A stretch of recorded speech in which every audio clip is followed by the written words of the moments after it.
Welcome. I'm sitting here enjoying the sunny day at OrganiLock Gardens.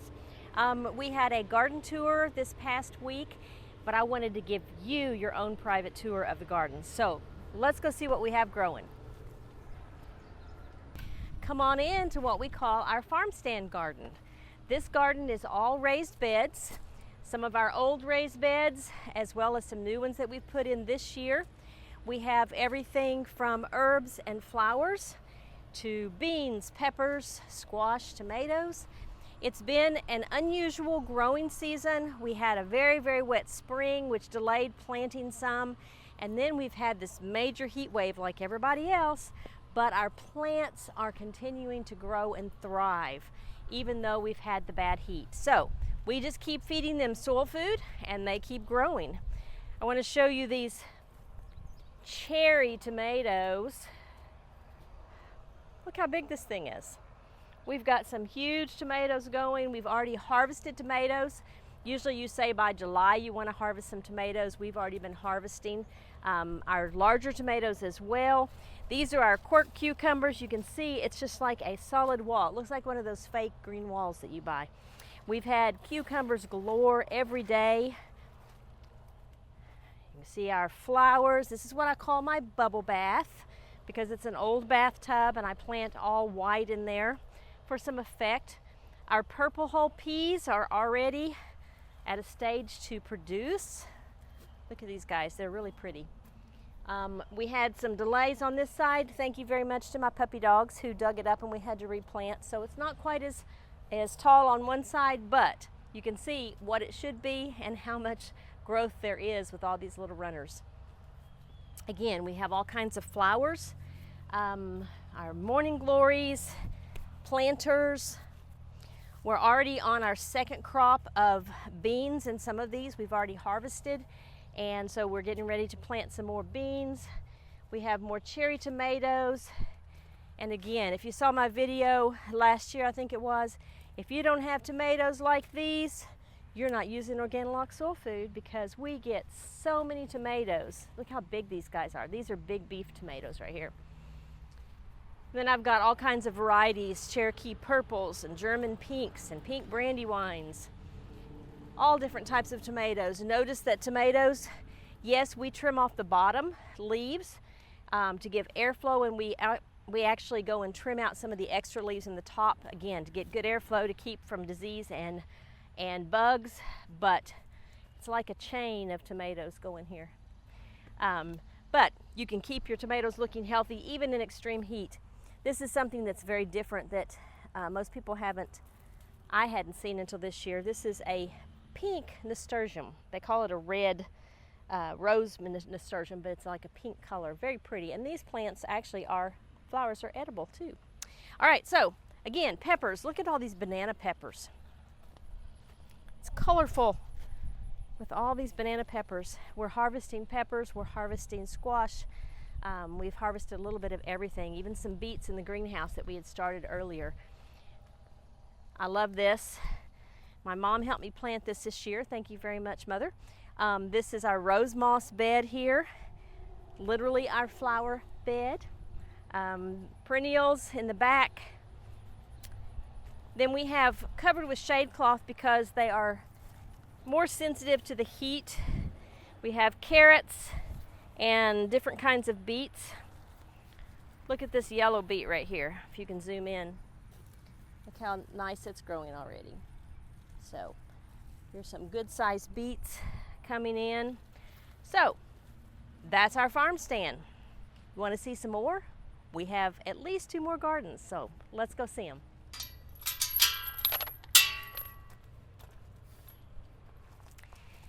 So right behind me here is what we call our tomato garden, because it started with just tomatoes and obviously we've expanded out. But these tomatoes, except for this front row, all the back tomatoes are paste tomatoes. They're Amish paste. And we're trying something different this year because this spot tends to get really wet. We have made bottomless pots. We've cut the bottoms literally out of these pots so the tomatoes are able to grow down through into the ground. We can feed them easier, we can water them easier because of the pot situation, and then that also helps keep most of them out of any excess water that we might have, because it does flood here. So we have limas over here that'll grow up and over the trellis. All kinds of interesting things. Obviously, we like to plant flowers throughout to help with pollination. This is our cucumber row over here. I've got 3 different types of cucumbers growing. We've got some hot peppers back here. This is a fun one. We had signs for the garden tour, so these are our peanuts, and they're blossoming. You can see the blossoms coming, so they're doing really well. So we will harvest peanuts this fall. We have edamame, and then this row that you can see back here with the shade cloth, we're attempting to grow broccoli and cauliflower. Even though it's hot, they're doing really well. Look at how big these cauliflower are. So we're trying to keep the bugs off and some of the sun off, shading those a little bit, but they're doing well. Then in the back, we have our traditional bean row, some limas at the end, pole beans, and our okra, which it looks like it's time to be picking. They snuck up on me again. Uh-oh, I got claws instead of okra. All right, so we have our okra row here. Behind me you can see our community garden that has done really well overall. The gardeners are faithful. They have come out in the heat and in the rain and planted and replanted due to weather conditions. Past them you can see more flowers. That's my flower row there, where I've got a lot of cut flowers. And then we have our sweet corn on the far side that's already tasseled and silking. So we'll have some sweet corn pretty soon. And then we've got an additional row on the other side with melons, pumpkins, strawberries out in the ground. Behind me, you can see our popcorn field. This has been planted with popcorn 3 years in a row, 4 years in a row.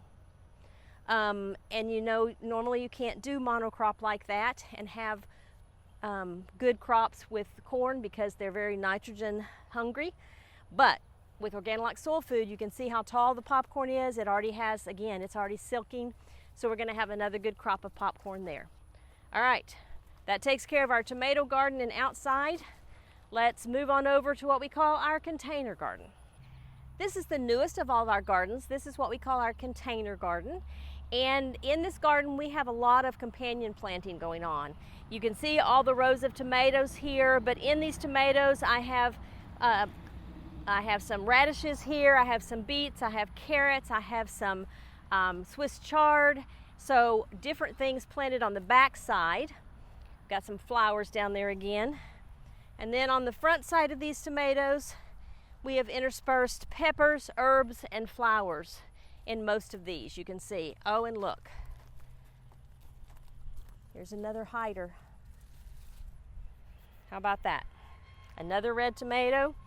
These tomatoes are red deuce, they are big beef, and they are better boys. So we've got 3 different varieties. You can see more tomatoes hiding in here that are ready to be picked. In the middle, well, let's go to the end first. This big trellis on the end is starting to be very active.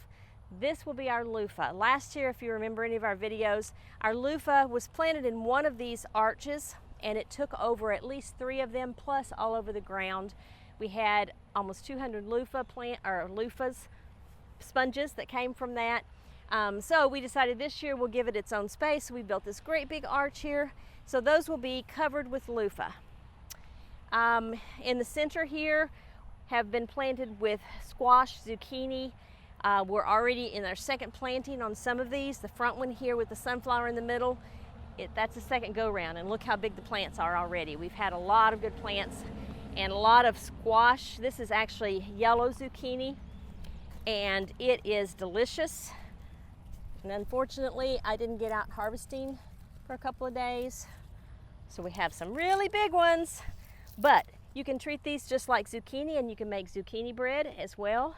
They're really meaty, so it's not, when they get bigger, you don't have to pitch them like you would a normal yellow squash. Okay, so anyway, all of these yellow squash through here. Again, all of our arches are planted with a variety of plants. I have some kind of trailing, obviously, in each one. We've got some different kinds of squashes, our beans, we've got flowers. I've covered up here beets because, again, they don't like the sun, so we have some red beets growing on this end. Sunflowers, these are limas, Christmas limas, which are the purple, big purple limas, which are really good. This is a zucchino squash. This is just a baby, and you can pick them when they're still green and small, or you can wait and pick them. You can get a zoom in on this one. Here's an example of one. Let it turn orange, and then you can treat it like a winter squash, like a butternut squash, and cook it that way. So you have a all-purpose squash plant here with your zucchino. Very interesting and very fun. These beans, you say, oh, your beans are dying. No, these are actually red shell beans. So once the beans start coming, once they start forming, you let them dry out and you let the plants die off with the beans on, and then we'll harvest those as shell beans. These also are pinto beans, so we'll do the same thing here. Let them go all the way on the vine until it dies off. We have some big edamame that are producing already. We got some more purple hull peas, and then again we have green beans, getting ready to plant some more here on our second round. So you can see lots of things to harvest, lots of things growing. It's a beautiful garden in OrganiLock's garden because we use soil food. It's simple, just feed that soil.